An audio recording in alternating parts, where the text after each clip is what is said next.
You're listening to Managing Leadership Anxiety, Yours and Theirs, a podcast offered in partnership with Missio Alliance. Each episode, we discuss internal and relational pressures, how they block effective leadership, and how we can move through them to a greater health. And now your host, Steve Cuss.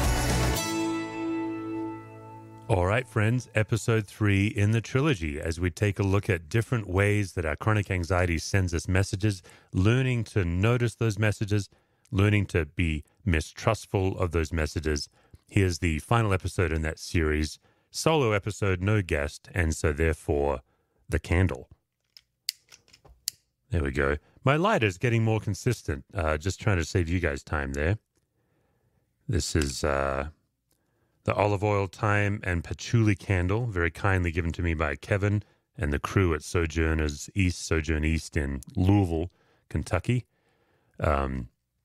Okay, just lighting a candle on this audio podcast to remind us that God is with us. God's very nickname, Emmanuel, is God with us. And what our chronic anxiety tends to do is make us forget that God is with us.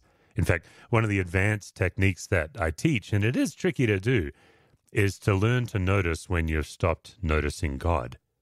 Now, of course, to be honest, there's just times where you're living your mundane life. One of the themes I'm going to flesh out in my next book is the simple idea that, Abraham had these profound encounters with God. You know, God came to him and said, go to the place I'll show you. And amazingly, in his old age, Abraham packs up and goes, even though he's not sure where he's going. Man, that's faith. I mean, no wonder it was credited to him as righteousness. It's just stunning. And of course, also Abraham had those encounters like at the tree at Mamre, where the 3 visitors came and told him that he was going to be a dad in his old age, and Sarah's in the tent eavesdropping. The way I picture it, Sarah's got one of those glass cups. You know how you can hold a glass up to a wall and supposedly listen through the wall? I'm actually not sure if that works, but in my imagination, Sarah's eavesdropping inside the tent. And she hears the angels, the visitors, tell Abraham that he's going to be a dad and Sarah's going to be a mum. And, they've never been able to have kids. And she just laughs at the incredulity of it. I think that's the right way to say that word, incredulity. She's incredulous. She can't believe it. It's astonishing. And that really is the way the gospel of grace is, isn't it? It is astonishing. It's incredulous, the idea that God can be this good, particularly after your hopes have already been dashed. That's some of the places where my faith needs the most work, where maybe I've already felt let down by God.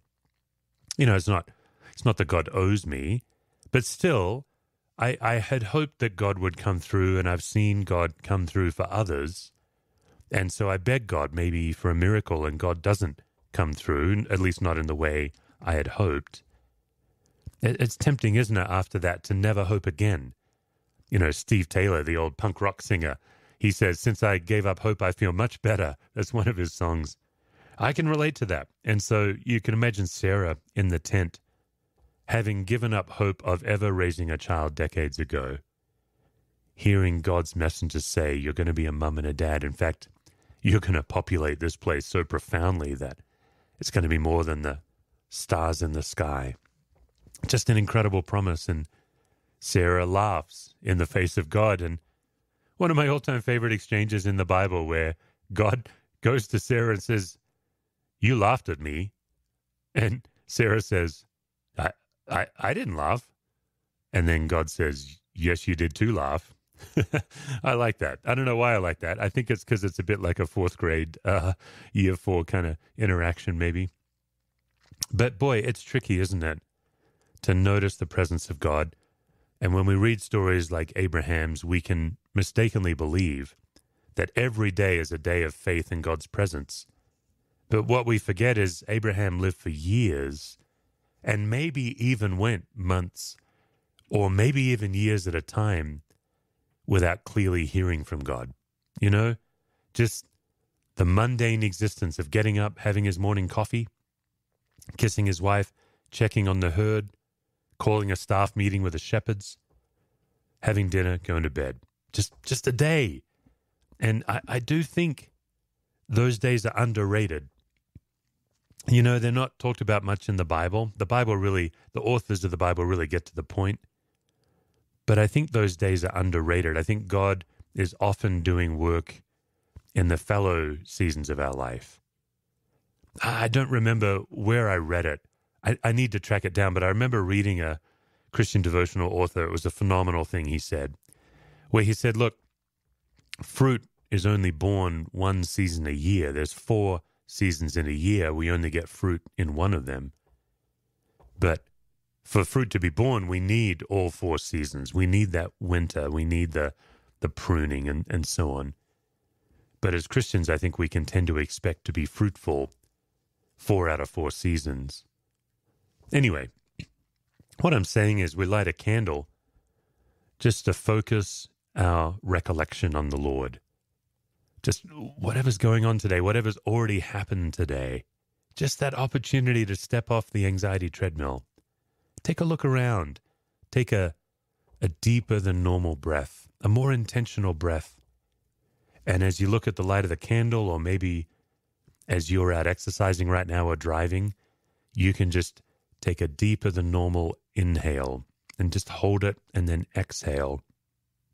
And just remember, God is as close to us as the air we breathe. And it's so often our chronic anxiety that gets in the way. So I've been spending quite a bit of time in the Psalms lately.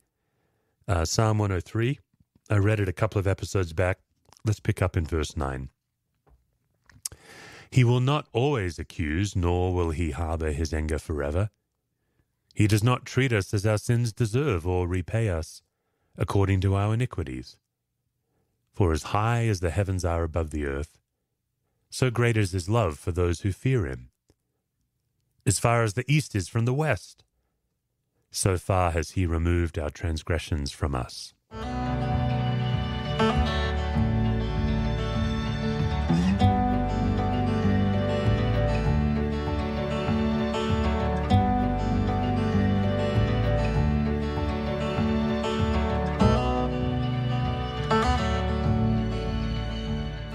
Lately, I've been watching a TV show called Homeland. I think it's got some years under its belt. I think it came out maybe in 2011. So maybe you've heard of it. Maybe you're familiar with it. It's a spy drama.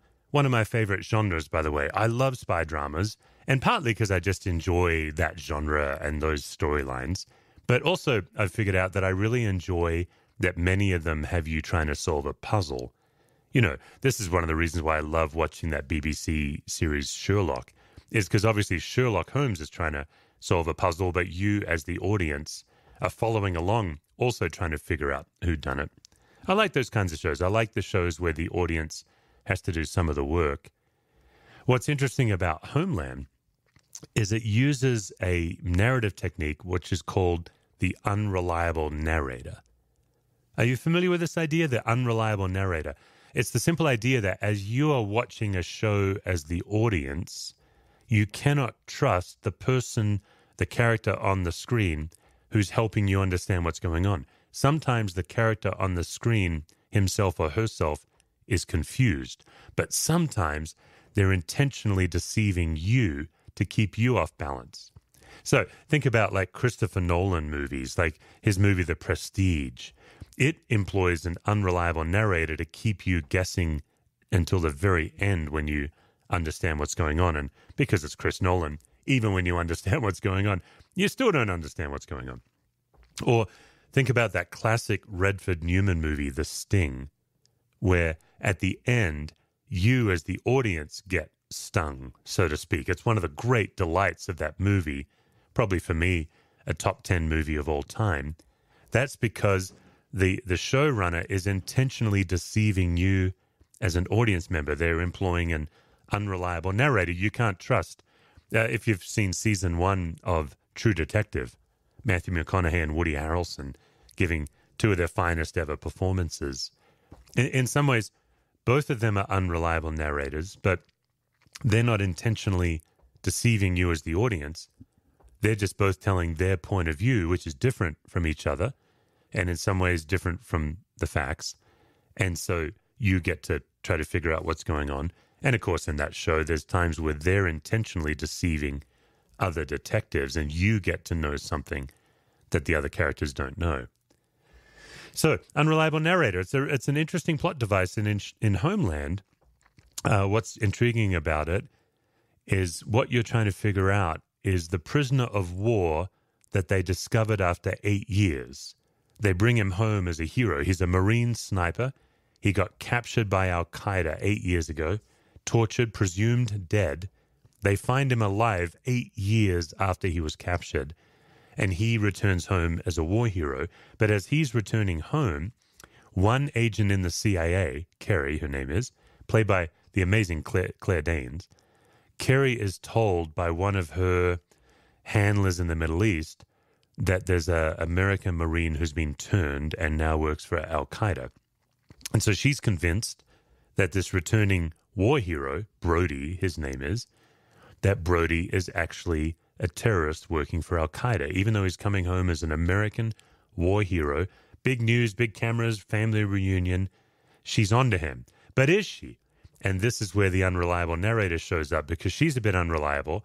But once in a while, you'll see things from Brody's point of view, the returning war hero, and he both has unreliable memories because he was tortured, but also he is also keeping things obscure on purpose. And so for 10 episodes or 8 episodes, you as the audience are trying to figure out, is he a terrorist? Is he a patriot? Unreliable narrator. I like it. And hey, you know, Homeland's 10 years old, 11 years old. I'm not going to spoil it for you, but you can watch it. Good show. But the reason I bring this up is I'm going to be writing about this in my next book. It kind of occurred to me, oh man, chronic anxiety and the story I tell myself and my inner critic, right? These different shades of the same voice in my head. The message of chronic anxiety, the message of my inner critic, the story I tell myself about myself or about others. It's an unreliable narrator. And the sooner I learn to be skeptical or question it, the more freedom I think I can encounter. I think one of the problems is the story we tell ourselves, that kind of voice in our head that makes meaning out of life, that tells us about ourselves, that scans any room to decide if we're safe, that condemns us when we don't live up to our own standards, that same voice that even projects onto God. What it does is it doesn't just tell us the story, it's like it kind of declares reality as if it just is. Remember what I've been saying all along, chronic anxiety is generated by assumptions, and it shows up when we have perceived threats. So we're not actually in danger, but we believe we are because our assumptions are violated. And most famously for me, I carry a number of assumptions around the broad topic of courtesy, how I should be courteous to others, how others should be courteous to me, and as I've learned recently, how others should be courteous to each other. And what happens in me when I witness discourtesy? And it's as simple and innocuous as people jumping a line, cutting a line. It really gets me going. I mean, it's a problem. I've been working on it for about over a year now. But what's going on there is I have these long-held assumptions. And if you remember in the last episode, what chronic anxiety does is it convinces me that if I don't get these assumptions, if I don't get what I believe I need, then Armageddon's going to show up. It'll usher in Armageddon. The world's going to collapse. And none of this is rational. Like, even as I say this now, it's not that you and I are rationally thinking these things. No, we're just simply full of reactivity. And of course, I had to learn this the hard way as a chaplain in my very early 20s, when I was 24 and 25, because I would walk into a room at the most anxious moment in somebody else's life. They're grieving. They're reckoning with terrible news. I'm helping give terrible news. And I have all these assumptions about myself, like I must make everyone feel better. I must always know what to say. These kinds of things. And what happens is I can't make somebody feel better in the most anxious time in their life. And so I get anxious. So, if you will, my assumptions have infected the room. And the anxiety of the grieving person has infected my assumptions, and thus chronic anxiety is contagious. So what happens is I have this story I tell myself. Oh, Steve. Again, this is what's weird is I'm not conscious of it. It just is. But if I can get off the anxiety treadmill, I can do a lot of work by examining the story I tell myself. And what the story I tell myself does is it presents this kind of narrative that I'm calling the way things are. And, on a podcast, I'd encourage you to consider that all in capitals, the way things are. This is simply the way the world is. This is simply the way things must be for me to be well. So, unreliable narrator, what would your life look like if in your notice, name, diffuse path, you intentionally stepped off the treadmill? Once you notice you're anxious, you step off the anxiety treadmill, and then take some time and really examine the story you tell yourself, the narrative, and your assumptions around the way things are, and see how reliable they are, because I think we'll all be pretty shocked to find out. Very unreliable narrator. I cannot count on my inner critic to tell me the truth. I also can't count on my chronic anxiety, like when this just happened not long ago. I was at the Sacramento airport on my way to a speaking engagement, and for some reason, the line for the rental car shuttle bus, there was like 200, 300 people in the line. I've never seen a line this long. And we're all waiting there for about 20 minutes. It was a long wait. And finally, like 4 buses show up. They had some kind of a hitch in the system, and suddenly a flood of buses arrive, and we all start to pile on these buses.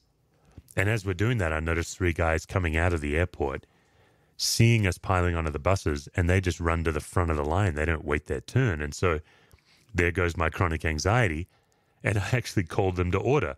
And much like my previous story when I stuck my arm out in the aisle on a plane, these 3 guys invited me to mind my own business, as you might imagine. Like, what am I doing? Why do I feel this need to put everyone in their place? There's something very unhealthy about it.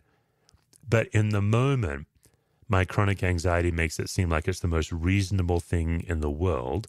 And also somehow, at the same time, even though it seems to be the most reasonable thing in the world, also, if I don't do it, then Armageddon's going to happen. It's crazy, isn't it, when you really analyze the way chronic anxiety treats us? It's nuts. Hey, Steve, it says, except it says it subconsciously. I don't even know it's saying it. Why don't you speak up and make these guys realize they need to wait their turn? And at the time, I'm like, that's utterly reasonable. And then if you don't do this, Armageddon is going to happen. Crazy. So this week's homework is to picture your inner critic, the story you tell yourself, and the way things are, to picture that as an unreliable narrator. Now, maybe it's intentionally leading you astray. Maybe it's just mistaken. I'm not particularly interested in the motives of my inner critic, at least not right now. Maybe we'll get into that later. I'm just interested in the accuracy of my inner critic. Is it telling me the truth? Is my chronic anxiety telling me the truth? Because Jesus will always tell me the truth, because Jesus is the truth.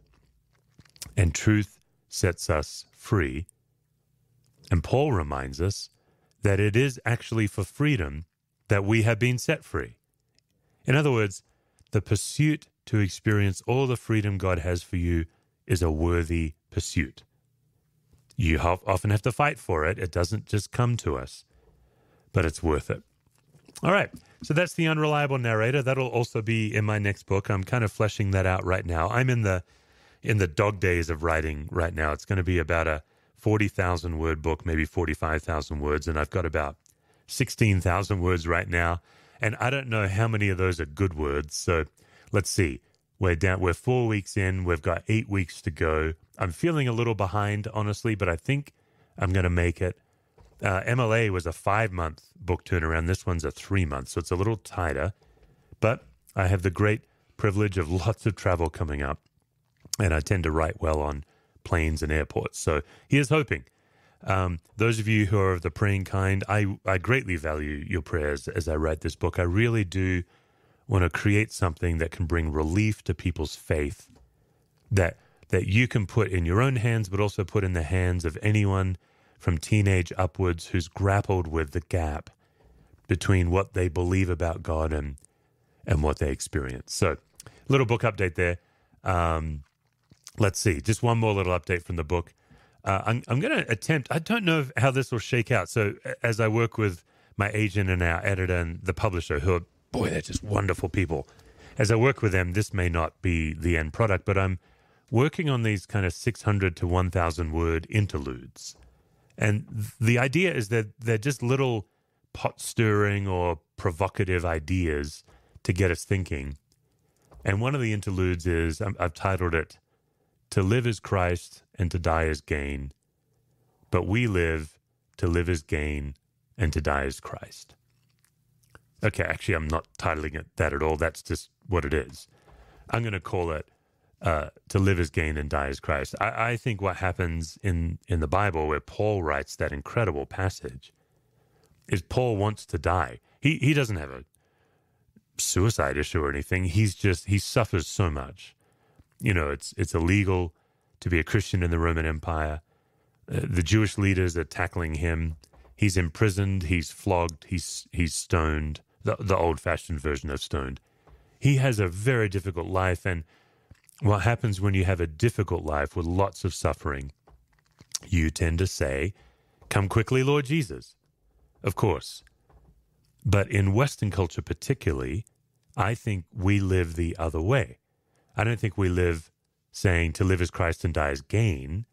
We say to live is gain and to die is Christ. In other words, we say, let me live a long and fruitful life, and then at the end of that long and fruitful and healthy life, let me die and continue into eternity with Jesus. To live is gain and die is Christ. Now, I don't say that critiquing us. Maybe I should, but I'm not saying that as a critique or to make us feel guilty. I just think it's helpful to recognize that we live opposite to Paul because we live in a culture that is opposite to the Roman Empire. Roman Empire, short life. Western culture, long life. Roman Empire, lots of suffering. Western culture, lots of opportunity for health and wealth. And of course, folks, I know many individuals struggling with poverty, many individuals struggling with disease. But culturally, we're all striving for health and wealth. Even if we don't think we should be, that tends to be our default. Again, not saying that so much out of criticism as just, I guess, frank observation. So that'll be one of the interludes. What's the implication of the fact that we live Paul backwards? And how might we actually be more mindful of Christ in our striving to have a long life?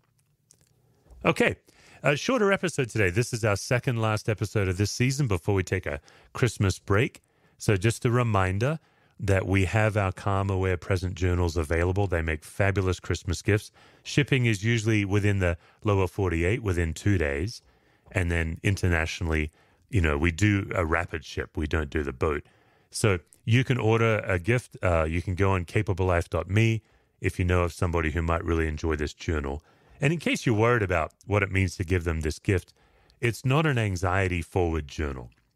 And what's forward, what's front-facing, is the idea that you can be connected, calm, aware, and present. So if you give this to somebody, it's not that they're taking a hint. It's a very positive-fronted journal. Also, we have our online self-paced community at capablelife.me. It's $36 a month. It's the lowest cost, best thing we offer if you really want deep transformation. Remember, listeners, and I love my podcast listeners, remember, you can't listen your way to change. You can't read your way to change. You have to get content, and then you have to put it into practice with intentionality. You need a path. And in Capable Life, we've built the path for you, so you don't have to. You just get to walk the path. So if you're tired of running into yourself, if you're tired of carrying all this reactivity and pressure, then grab one of our tools and see if you can get some relief. That's really what we're here for, is to provide relief. All right, looking forward to seeing you or chatting with you next week in our final episode, season finale. Have a great week. For more resources, visit stevecusswords.com or missioalliance.org.